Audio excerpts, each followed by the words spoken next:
Hello friends, welcome to our channel. Ranbir Kapoor Alia ভাটের স্বপ্নের বাড়ি কৃষ্ণরাজ বাংলো এতদিনে কমপ্লিট হলো, আর কিছুদিনের মধ্যেই গৃহপ্রবেশ হবে। তারই তোড়জোড় শুরু হয়ে গেছে কাপুর ফ্যামিলিতে। অনেক দিন ধরেই কনস্ট্রাকশনের কাজ চলছিল এই কৃষ্ণরাজ বাংলোতে। ফাইনালি 2025-এ তাদের স্বপ্নের বাড়ি কৃষ্ণরাজ বাংলো কমপ্লিট হলো, আর তার গৃহপ্রবেশের প্রস্তুতি শুরু হলো।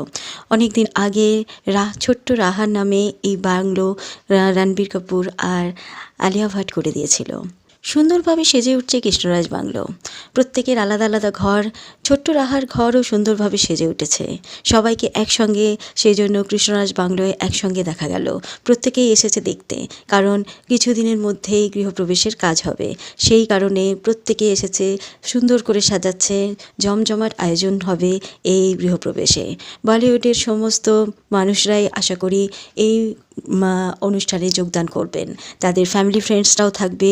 আমরা দেখতে পাবো এই সুন্দর গৃহপ্রবেশে কারা কারা আসছে, কত সুন্দরভাবে এই গৃহপ্রবেশ হচ্ছে।